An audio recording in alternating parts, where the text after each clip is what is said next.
Thank you for coming back to my YouTube channel. My name is Jason Clark, and I'd like to introduce you to my motorcycle. I found it. Found it 3 years ago, but I did find it. I'd like to get into why I purchased this particular motorcycle. It spoke to me. Motorcycle has to speak to you. Whether it's a cruiser, a standard, a sport bike, if it doesn't say, hey, I want to ride you, it's not going to be the bike for you. That's the first step to finding the bike that's right for you. I walked into a motorcycle dealer when I was out looking. I started looking in winter. I think in January I started putting the feelers out, looking at what's out there. Started going into dealerships in February, and one of the first dealerships I walked into, and well, what brand of bike or what kind of bike are you looking for was the first question. My response to them was whatever strikes me, and I want to throw my leg over it. It really has to speak to you. If you don't like the way the bike looks, you don't like the way the bike feels, if it doesn't fit you, it's too tall, it's too short, it's not the bike for you. This bike fit me very well. I'm fairly, I would say, pretty darn tall. I'm 6'5", about 300 pounds. It's a bike that's big enough for me, but yet small and manageable. And I really wanted a bike just to hop on, have fun, kind of an evening after work type of a cruise. Wasn't really looking to do touring so much with this bike. I have went on a couple small excursions with this bike, and it's been very good for that. It's fit the bill, I would say, exceptionally well. Where would I purchase a bike from? Well, I've bought bikes from individuals, of course, and then I've bought them also from dealers. When to buy from a person versus dealer? Well, it boils down to what can you find at that time, and is it in your budget? Is it a good price? I felt that this bike was a fair price when I bought it, and I did buy it from a dealer. I bought it from a place called Bennett Power Sports in Marlette, Michigan. They're a very small dealer, but I got exceptional service from Brent and Stacy Bennett, and it's been an exceptional bike. It was low miles when I purchased it. There was 8,000 miles on the clock when I purchased it. So it was virtually a newish bike that was a few years old. Hadn't been ridden a lot. Does that mean that it's automatically going to be a good bike? Well, if you never lubed that chain in 8,000 miles, you're probably going to have a bad chain. Was it perfect? No. There was some stuff that wasn't quite right with the bike when I purchased it. Some stuff I did end up having to change, but still it was all very small, minor type things that I would guess most people with some mechanical aptitude could take care of. I paid a fair price, I think, for this bike at that time. It was around, I think I paid $4,600, including tax and plate for this bike. And at that time, that was, blue bookish. It was in a fair range of that price of the bike. I did get to test ride it. That's something that if you've never been on a bike before, you're obviously probably not going to test ride the bike. Take someone with you that can test ride it, especially if it's used. If it's new, I got bid on a brand new bike, buying it. Now this goes back to the days of carbureted bikes, and I bought a motorcycle that from the start it had an issue, and that was lean fueling. If you rode it in temperatures less than 80 or 90 degrees, it would spit and sputter. It had no get up and go. You'd hit the accelerator and you'd get a pop and a sputter, and I ended up having to put several $100s into the bike to fix the problem. That really, it was an EPA created problem, but because at that time EPA was requiring lower emissions and higher gas mileage, and lean fueling was the answer in the carbureted days. So it did have a couple small issues. And it took me, if memory serves, $400 or $500 to solve the fueling issues. I had to take it to a mechanic. He rejetted it, did some modifications to the air box, allowed more air in. He did some suspension adjustments on the bike as well. It was very undersprung. So on a brand new bike, I ended up putting several $100s just getting the bike set up to make it rideable. Before that, I considered it actually borderline dangerous. You couldn't make a left-hand turn in traffic without going, oh crap, you know. And that's not a feeling that you want on a motorcycle. You want to have confidence when you hop on and you go for a ride. You want to have confidence it's going to get you home. It's going to be safe. You can maneuver it properly. So this bike here has fit the bill perfectly. Best ways to find a bike that fits you perfectly is ride a bunch of different bikes. If a friend will let you ride his bike, you know, that's a good place to start. Make sure, you know, you're wearing the appropriate safety gear. Give the good once over to the bike. You know, you want to make sure that it's in mechanical condition to ride. It's one of those things that you know, you don't want to be broke down on the side of the road at 2 a.m. With a motorcycle. They have to flatbed them. I think most tow companies would have a flatbed that could tow you. I've had to go pick up friends' bikes, you know, late at night with a pickup truck. Why did those failures occur? Most of the time it was lack of maintenance. You know, the one case I had to go out at 2 a.m. pick a friend up was his bike had an issue and blew the tube out of a rear tire. Come to find out, he's riding around on 20-year-old tubes in the tire, you know. That's obviously not safe. It's not a smart thing to do. But we were young guys back then, and, you know, learn from our mistakes. Tire starts getting, you know, 5, 6, 7 years old. It's at the end of its life. Tubeless tires, you want to make sure they're maintained, and you want to make sure that it's going to get you home. You know, so tires are a very important thing on a motorcycle, and you know, making sure the oil's topped off, making sure the air pressure is correct. All of those are paramount things on a bike.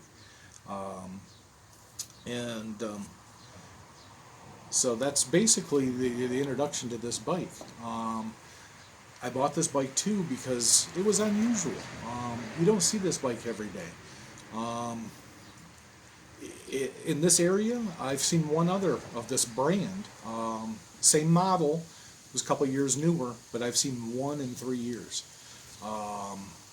Does that mean that they're not out there? Yeah, they're sitting in somebody's garage someplace. They're out there. It's just not a super popular brand in America. And that's not saying that there aren't American great brands. A couple of great brands that are coming to mind right now are Harley Davidson and Polaris' product with the Indian. The Indian is a beautiful motorcycle, and I particularly love the way the Scout looks. I looked at a Scout actually, and the pictures make it look, basically it's a very beautiful looking bike, but it's small. It was actually too small for what I felt would be a good, comfortable ride for me. The seating position isn't exactly the other thing that I loved about the cruisers. As a whole, a cruiser tends to sit you straight up begging, and sitting up and begging to me is the hard. It tends to pound your tailbone. Especially cruisers have a kind of a limited rear suspension travel. A lot of them only have 3.5 inches of suspension travel. Some have less, some have a little bit more. To me, the cushier rides are around 5 inches of suspension travel in the rear end. Having some suspension travel back there, especially Michigan roads, we're a winter state that the pavement tends to get potholed, broken up. Some roads can almost be like riding a dirt bike down the road, and that's a paved road.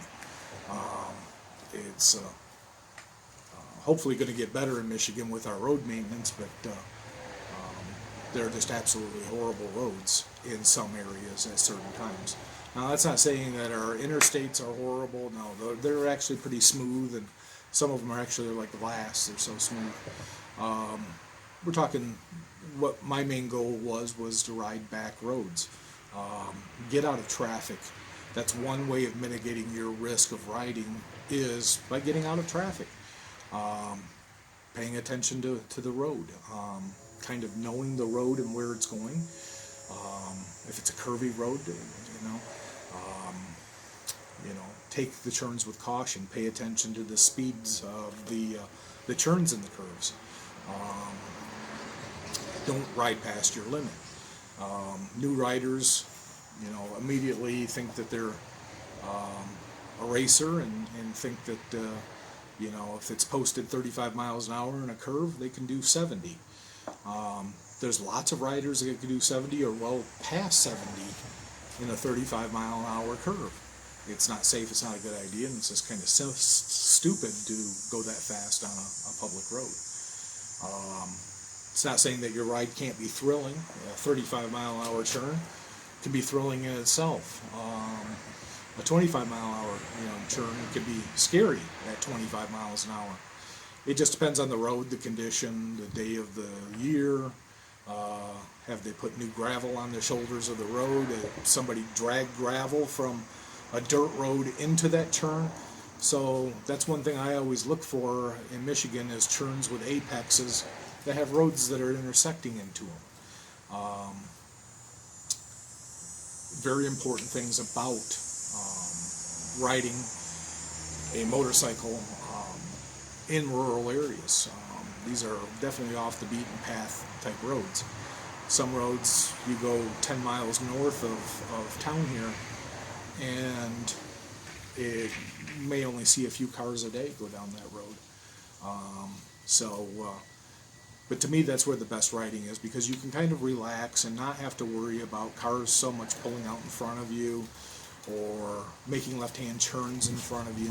You still have to watch out for those things, but you're not on pins and needles riding in heavy traffic through the middle of a city during rush hour. And that's a situation that I do like to avoid. Another situation that I tend to avoid riding is daybreak and sunset.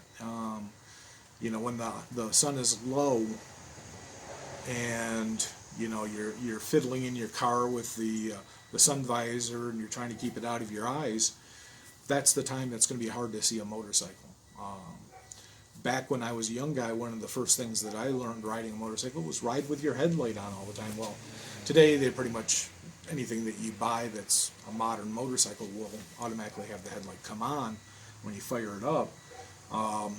But it's still one of those things that it's being seen, and that's wearing gear that's appropriate, not riding necessarily too fast for conditions.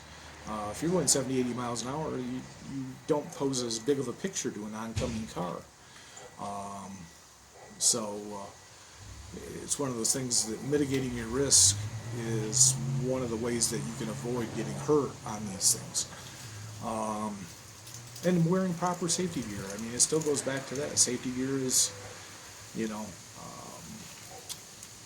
what was it was a saying that basically the safety gear that you wear, you don't wear it for the ride, you wear it for the crash. And that's exactly it. A cousin of mine that he's been riding more years than I'm alive, he told me one of the first things when I was a young guy with motorcycles is he goes, when you think you've mastered it, it'll show you haven't. And that is very true. When you think you've mastered a maneuver, when you think you've mastered the bike as a whole, that's when it's going to bite you. So I kind of look at it with a little more caution than some people do. I'm sure a lot of people never think about these things and still probably get along fine riding, but my goal is to ride for as many years as I can. I'd like to be in my 70s and still riding. Don't know, I'm arthritic already at 50, and long days beat me up a lot more than they used to. Sometimes after a long day I have to take a day off from riding. You know, I try to ride an hour, get off, take about a 10-15 minute break, drink some water, stay hydrated, and then I continue on. I try to find a nice roadside park, stream, someplace like that to stop and take a break. Sometimes it's a rest area if I am on the freeway. There's nice rest areas all through the state. Stopping and getting a bite to eat, that's another way to get off. If you've really been pounding the pavement hard for that day, stopping for a lunch or a late lunch to just get off the bike and let the rumble get out of your body is a nice thing. You put in a 300 or 400 mile day on a motorcycle, I guarantee you'll be feeling it still for an hour past it. Depending on the bike, you may be feeling it the next day, and if it's a really horribly riding bike for you, you might be feeling it 2 days past. So there's my wisdom on this. Thank you for watching this video. Like and subscribe. Click down there. Click one of those places that says subscribe, like our video, and it'll help to keep this channel going. We would also like to do something in the future for charity. So that's going to be a focus of future videos. If you have an idea, something that you think would be a good idea for charity, let me know. We'll take it into account. We're going to come up with something good, though. Thanks for watching. Get out and ride, like and subscribe.